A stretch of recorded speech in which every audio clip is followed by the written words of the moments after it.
The NFL has told on themselves again with more blatant Lamar Jackson disrespect. It's nothing new, but we talk about that in the Ravens rookies reporting to training camp today. All that and more coming up on Locked On Ravens.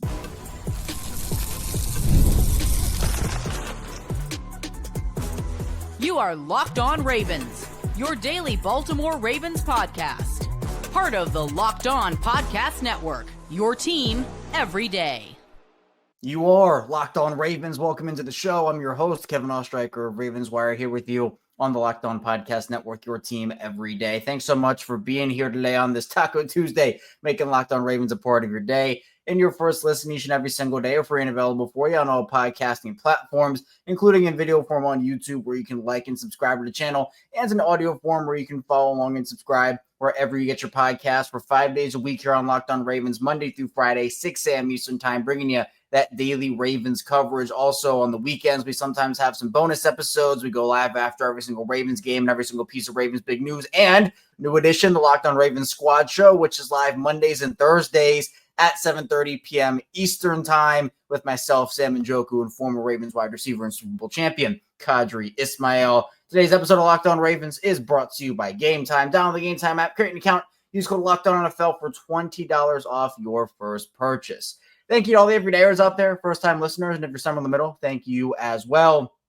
This Ravens offseason has been long. It's felt like we haven't watched football in forever. It also kind of feels like yesterday, but that all changes here as Ravens rookies report to training camp today. We have made it another milestone being checked off.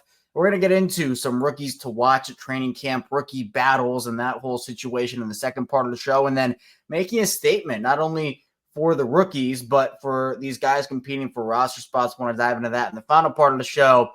But we have to start off with Jeremy Fowler. Yesterday, and Jeremy Fowler's been doing this since last week, the quarterbacks are released in his ranking series. So every day he releases new rankings from executives, coaches, and scouts across the NFL. You know, it's all put in a survey. The votes are tallied up, and we get an inside look at how the league feels about each position group and each individual player in that position group. So Jeremy Fowler is just kind of like the middleman here. It's like, hey, I'm showing the results. The quarterback one, though, did no favors for Lamar Jackson. And honestly, I'm not super shocked or surprised. And that's a sad thing, right? And I'm not shocked that Lamar got this disrespect because I'm just so used to it. It doesn't make it right. And it doesn't make it feel any better, but it's like shocked but not surprised is kind of, I guess, the way that I would word it here. So just 1 through 4. Number 1, Patrick Mahomes. Number 2, Josh Allen. Number 3, Joe Burrow. And number 4, Lamar Jackson. I think the craziest part of all of this is Lamar Jackson. Someone in the league had him at number 6. His lowest ranking was number 6. He was ranked number 4 last year, and that was coming off of an MVP season. He had a better season than that MVP season. I didn't win the award, but regardless, had a better year than that, and still is not getting respect. And, there are things in this write-up about what people are saying about him in the league. A 10-to-1 touchdown interception ratio, winning percentage is insane, and he's a leading rusher on any team he's on. A veteran NFL coach said he's one of a kind. Best space runner in the NFL, and he's such a good passer now, an NFL defensive coordinator said. He probably doesn't get enough credit for how he's improved there. I think he's grown as a passer, a veteran NFL personnel man said. He was always more athletic than everyone else, so why not run? But he's had to stay in the pocket a little bit more to prolong his career, and he's doing that increasingly well. First of all, I'm going to say this, and this is something I've preached on this show, so it's nothing new if you've been listening to me every day. Put your name on it. Put your name on it. I'm done with an anonymous NFL coach. Put your name on it. All right? Put your name on your rankings. Let's see. I really appreciated transparency that we got with the MVP voters and how those were released. And we got that information. Who voted for Lamar Jackson? Who voted for Josh Allen? Who voted for Saquon, Joe Burrow, et cetera, et cetera. We got that transparency. And I'm not saying that, ESPN rankings are of the same level of, we need to know. But this is just in general. Like, we get quotes like this, and these were like respectful quotes towards Lamar Jackson, but even still, like, put your name on it. And I don't even understand the criteria for this. Jeremy Fowler has outlined it, and he made it clear. So, appreciate Jeremy for actually trying to make it clear. I still don't really understand the process, but he is kind of outlined it as voters gave us their best 10 players at a position. Then we compiled the results and ranked candidates based off of number of top 10 votes, composite average, and dozens of interviews with research and film study help from ESPN NFL analyst Matt Bowen. So in total, more than 70 voters submitted a ballot on at least one position, and in many cases, all position. Additional voting and follow-up calls with those surveyed help us break any ties. Sam and Njoku and I talked about this on the Ravens Squad show last night, and I want to play a clip of Sam reacting to this ranking. And I think he makes a good point of, like, what are we grading these guys on? Because there are so many different ways you could grade them, but we still don't know what the results were actually based on in terms of how they were evaluated. So I want to play this clip from Sam and talk about what he had to say. Sam, what were your thoughts when you saw that come across your screen this morning? What is the criteria for this list? I want to know, because it doesn't make any sense. Okay, if your criteria for this list is that, you have a quarterback that wins championships, fine. Patrick Mahomes, number one, sure, I'll deal with it.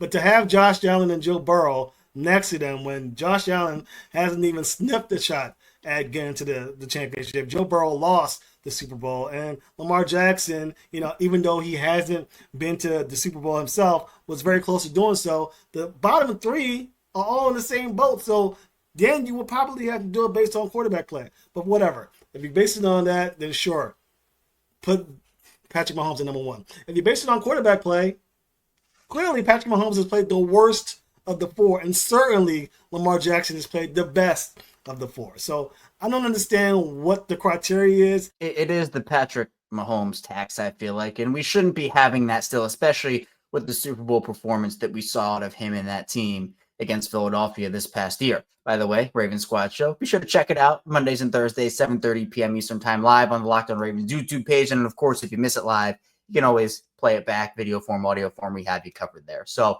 I think Sam makes a great point. Like, what are we grading it on? Because, yeah, Mahomes has championships, but I don't think that's how this is supposed to be used, or how, you're supposed to be grading these guys. Mahomes was the worst of those four quarterbacks last season. Sam is 100% correct. And I actually ended up going on StatHead and pulling up, or just, generating how these four quarterbacks compared to one another in the major. I didn't go super advanced stats, but just the major stat categories. And you have Lamar Jackson, he's not necessarily leading everything. I mean, he had the least interceptions, highest passer rating, and he led in all rushing categories except for rushing touchdowns, where Josh Allen had 12 compared to his 4. But you look at it, and he had the second highest pass yards. He was right on par with Mahomes and better than Allen completion percentage. Joe Burrow led that category as well. All of these guys had great seasons. I'm not trying to say, oh, Lamar's, so much better and he's all the way up here, and then, the rest of these guys are terrible. That's not what I'm saying. These are objectively like 100% the best four quarterbacks in this league. But if you're talking about it based off of the play, and again, it just goes back to some of the MVP conversation debates with Lamar and Josh Allen. It's like, yes, Lamar, you look at his year with the 45 total touchdowns to 4 interceptions. You look at him being the first quarterback in NFL history to have over 4,000 passing yards and 900 rushing yards in the same season. He had an 8.6 touchdown percentage, which put him at 6th all time since the NFL completed the merger in 1970. He had to play a harder schedule than guys like Josh Allen did and others. It's not just about Josh. I'm not trying to single Josh Allen out, but, there's a lot of green next to Lamar Jackson's name. And I do think you have to factor all of that in here. And I think you do have to also factor in team record, which Mahomes and Allen do have over Lamar Jackson. And so if you want to put that in the conversation, yes, it is a part of the conversation. I'm not just going to dismiss it whatsoever. Yeah, Mahomes didn't have a great season relative to Mahomes standards, but the Chiefs found a way to win 15 games last season. So, you got to, or he did, is when he played. So you got to give him some credit for that. 100%. But I just think, to me, Josh Allen and Lamar Jackson were only separated by a win. I would have to assume that Josh probably got the nod over Lamar based off of the MVP. But then for Joe Burrow, I mean, did he get it based off of the passing yards that he had?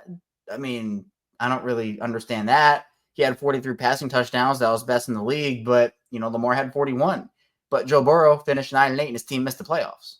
And that's not just a fully Joe Burrow problem. Like, the Bengals, I think, are not building properly around him and Jamar Chase and T. Higgins. We had that conversation yesterday, and be sure to check that episode out because we talked about Jamar Chase getting a little spicy with the Ravens. But I don't understand this. It just feels like Lamar could do like he did. This is a prime example of Lamar doing incredible things in the league saying, yeah, that's great, but we like these other guys better.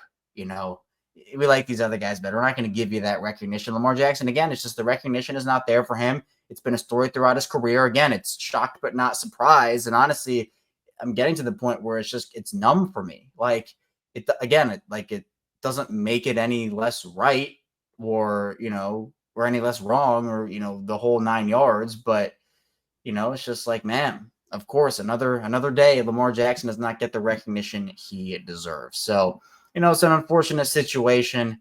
And, I guess what he'll have to do is win. It's winning a Super Bowl. But then, of course, we know what the story that happens there is the goalpost will just be moved. Oh, well, he doesn't have 2. He doesn't have 3. It is what it is with Lamar. And that's unfortunate. But the NFL, again, just showing that they do not know ball is what I'm going to say about that. But coming up in the second part of the show, the rookies, they are reported. They're doing their thing. We'll talk about some rookies to watch and the battles to watch at training camp. So stay tuned. Plenty to talk about on Locked On Ravens. First, the show is brought to you by Gametime. We've all been there, logging on early and waiting forever for concert tickets to go on sale, only to lose your spot for a show you've been dying to see. Live music should be about making memories, not dealing with the stress of ticket shopping. That's where Gametime comes in.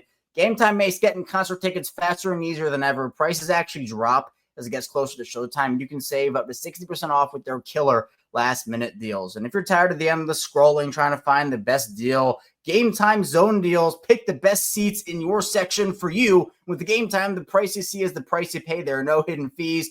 And if you're worried about what happens if plans change, I know I've been there. The Gametime guarantee has your back with cancellation protection and more. So take the guesswork out of buying concert and show tickets with Gametime. Download the Gametime app, create an account, and use code LOCKEDONNFL for $20 off your first purchase. Terms apply. Again, create an account, redeem code LOCKEDONNFL for $20 off. Download the Gametime app today. Last minute tickets, lowest price, guaranteed. Back here, Locked On Ravens. Kevin Oestreicher still rocking out with you here on Tuesday. Appreciate everybody for being here today. It's a very good day as the Ravens rookies are reporting to training camp.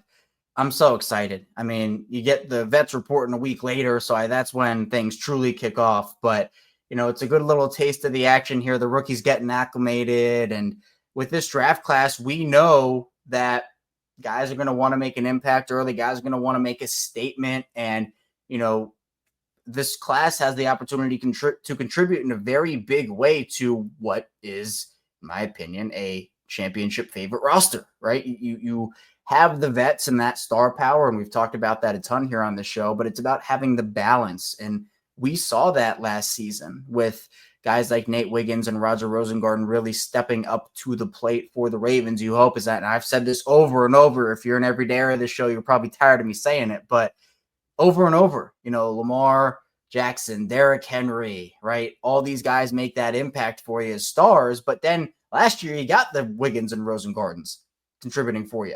If they can get that out of Malaki Starks and Mike Green, they have a very good shot to do what they want to do. So let's pull up the Ravens rookie class and talk about it. We talked about this a little bit yesterday as well, but now that we're officially here, I mean, look, we have to talk about it some more, right? So obviously Starks and Green are your top two. There are some sleepers, though. I'm not sure how much Army Jones is going to play this season. I'm not really expecting a lot, but a lot of people have their eyes on Teddy Buchanan. And Buchanan is someone that I have talked about here on this show. His coverage ability really intrigues me early, right? Trenton Simpson, we know he has sideline-to-sideline speed. The athleticism is there, but we also know that it just hasn't really worked out with Trenton over the first 2 years of his career. It was expected to step in for Patrick Queen last year. Did not happen in the way the Ravens needed it to.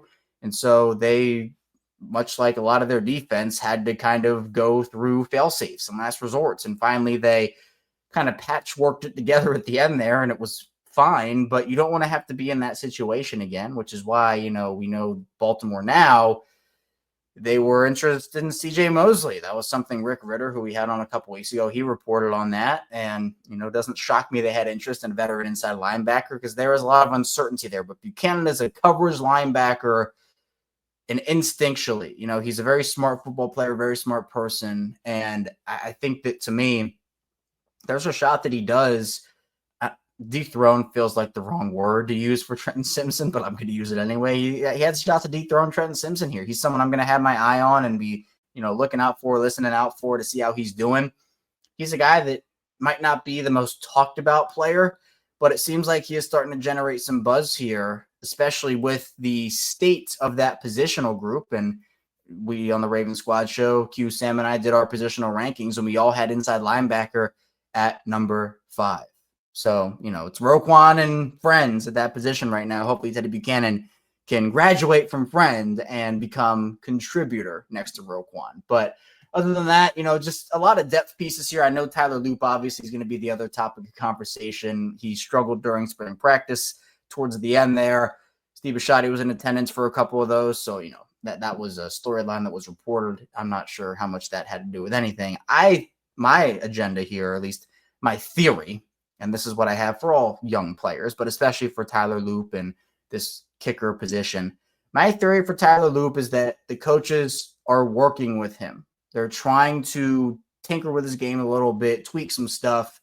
And that's stuff that you want to get out during practices, during training camp, during preseason. This is natural, not just for the kicker position, but for all young players to get with a professional coaching staff, the team you play for, and the coaching staff trying to make you better. They're trying to make you better, trying to implement new things, trying to teach you the ways. And, we know that the Ravens do have a kicking guru there in Randy Brown, and they're known for their special teams ability under John Harbaugh and their kicker factory, right? We know that. I think that's what's going on with Tyler Loop right now. If it continues to be a problem, then we're having a different conversation about, okay, yeah, might have to figure out something, or, what's the runway for Tyler Loop here in a year you're trying to compete for a championship. But for now, it's growing pains and the coaching staff working with a young guy. That's what I'm chalking it up to. But that's natural. And I know that it doesn't make the struggles feel any better. It feels bad. It's not good. I'm not coming on here, oh, Tyler Loop, missed an extra point and missed all that. It's great. No, it's not good. It's not good. But what I'm saying is I want to give it a little more leeway than mini camp and OTAs to be like, oh, sky's falling, it's over. We got to give it some time. Other than that, though, Dejounte Wester is really intriguing here. He's someone I'm definitely going to be watching. I think he has the Ravens return job pretty shored up already, honestly. I mean, it's not set in stone, but if I had to predict, Dejounte Wester would definitely be the guy that I'm putting back there week 1. I think he has the potential to be a game changer there. The Ravens really haven't had a return guy like that since Jacoby Jones. Rest in peace to Jacoby. I just feel like Dejounte can be that guy for them, hopefully. But I think the bigger intriguing factor is offensively, and we talked about this yesterday on Locked On Ravens. Can he be a gadget guy that comes in for 5 or 6 snaps, or even 2 or 3 snaps, and makes an impact in that way, and hopefully just takes that away from Zay Flowers? I don't want to see Zay Flowers in a gadget role anymore. Graduate Zay from the role of a gadget guy. Let's not do that. But yeah, at the end of the day, I think the Ravens, their class is intriguing, and Aeneas Peebles is the last guy there that I think is a player that can make an impact for him this season. He's someone that is a pure pass rusher, not going to be in there for you on early downs. He's a little undersized there, which is why he fell.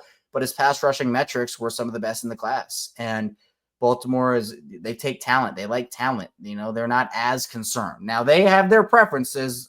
Offensive line, arm length is one of them. But, Baltimore, if a talent slips far enough, they're going to take the guy, right? They do their homework. They're going to take the guy. It is what it is. So I think to me, the Ravens have a unique opportunity, and they draft so well that it's not like unique to them. It's honestly decently common, but it's a unique opportunity that the league doesn't really see a lot, of having all these contributors in your rookie class and having them contribute to a championship winning squad. It's not like, oh, the Ravens are the only team that has that. No, of course not. But Ravens need it this year for sure. Coming up, though, we'll talk about making a statement, how these rookies and young players, not just the rookies, can make a statement on a team that is absolutely stacked with veteran talent. So stay tuned, a lot coming up on the show.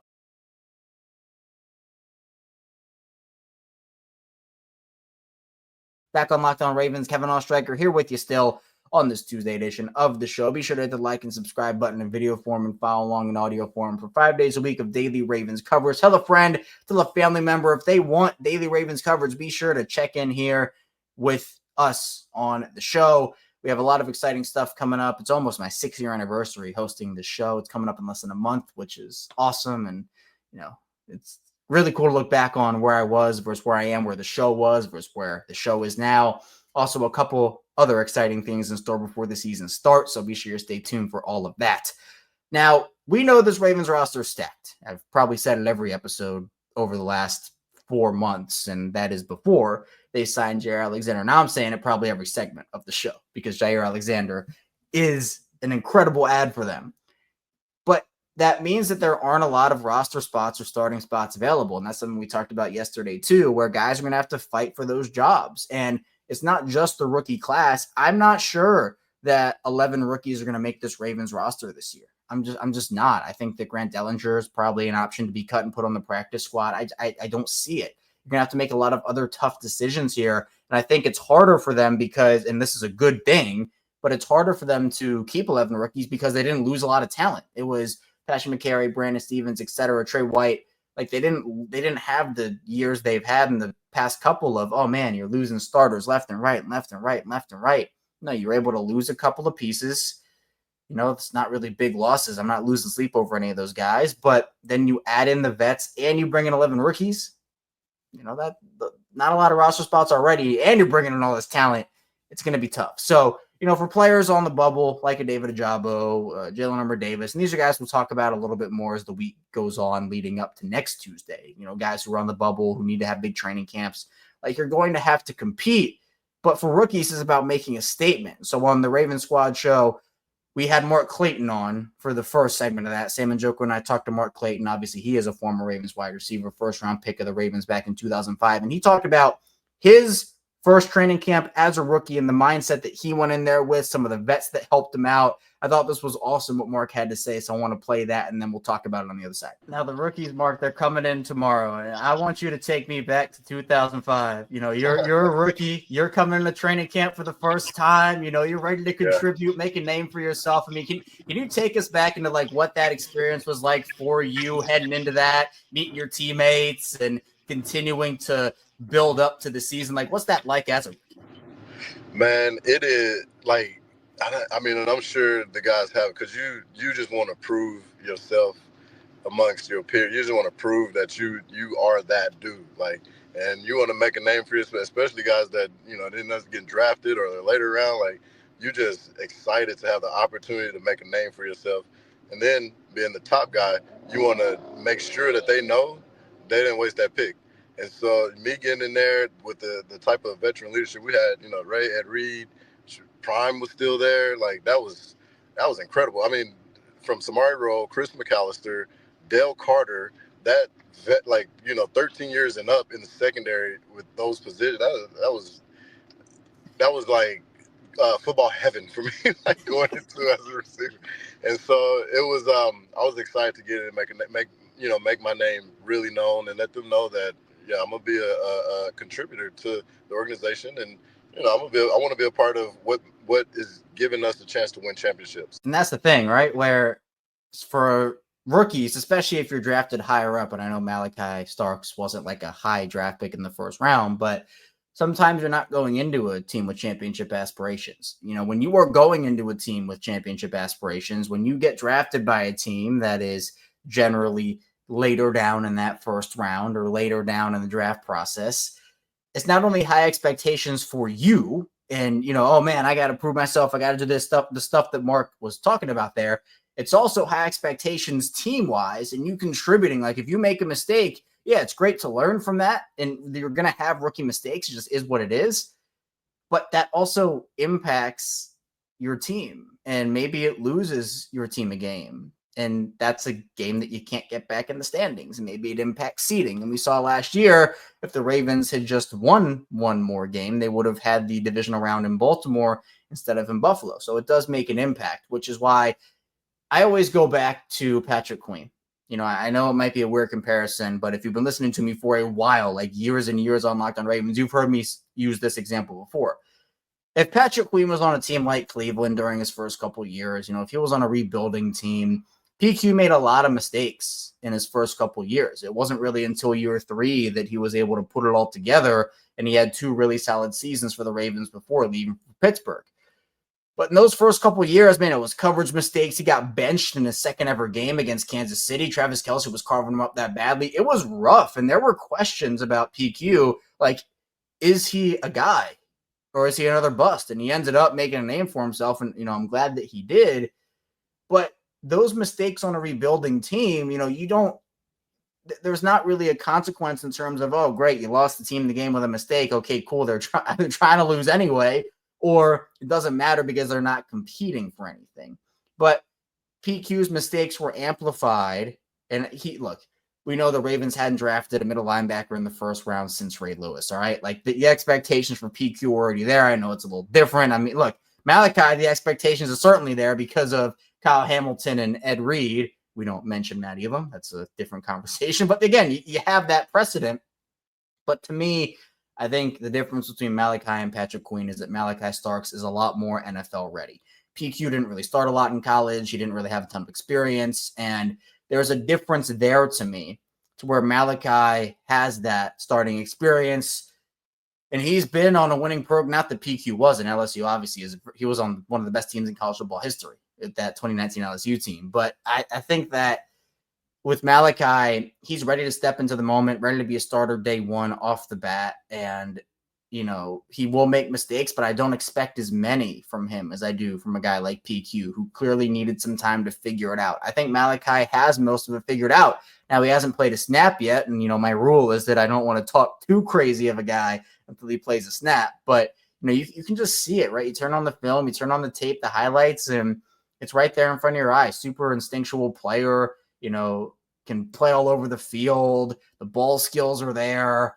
And he understands the game. I think a lot of these guys in Baltimore's draft class understand the game. He was a Red Star prospect, which means that, he aced everything in the interview process for the Ravens. Like, he was their guy. It was clear. And it was honestly kind of unorthodox for the Ravens to have their pick leak. They had it leak a couple days before. Maybe it was the night before the draft. Maybe it was even the day. I'm losing my days. But the Ravens had it leaked. They love Malaki Starks. You rarely see that happen. It's either a smoke screen, and that's what everybody thought it was. Remember, like we talked about it a couple months ago when it leaked. Of like, oh man, is this a smoke screen for Nicky Manwari? And that was my big brain theory. It was like, yeah, they're leaking this, or it's being leaked to throw teams off so they can take Manwari instead. Now it ended up being true. I think Malaki is ready to go. Like I think Manwari, he was it was 1A, 1B. I had Manwari just like literally by a hair over Malaki, but that was based off of potential. I think Malaki is by far the more NFL ready player, and he still has. I think Manwari has the overall higher ceiling. Malaki is right there next to him at the bottom there. Manwari's ceiling is more tied to the fact that can he be the Seahawks version of Kyle Hamilton, whereas Malaki Starks can be, the Ravens' next versatile safety next to Kyle Hamilton. But in my opinion, a lot of these guys like Mike Green making a name for himself in a room where they need more consistent production. They got production from Adafeowe, Kyle Van Noy, but, wasn't very consistent. They'd have 3 sacks in a game and then they'd disappear for 2 months. Like you need to have consistent production, 3 down production there, and Mike Green can give that to you. The Ravens are in a really good spot here. And we'll obviously keep an eye on the rookies here and talk about it as the days progress on this show before we get to the vets coming in just a week from today. But exciting is, again, we're just checking off the boxes here And I cannot wait for the season to start. That's all I have for you today, though, on Locked On Ravens. Thanks so much for tuning into the show. On the way out, be sure to hit the like and subscribe button in video form and follow along in audio form for 5 days a week at Daily Ravens coverage. And, of course, tune to the Locked On Ravens Squad show, which is just another show on the Locked On Ravens, I guess, media empire, alongside the regular Locked On Ravens show Monday through Friday. We have the Ravens Squad show on Mondays and Thursdays, 7:30 p.m. Eastern time, and that is live. So be sure to tell a friend, tell a family member about the show, and I'll see you right back here tomorrow on Locked On Ravens.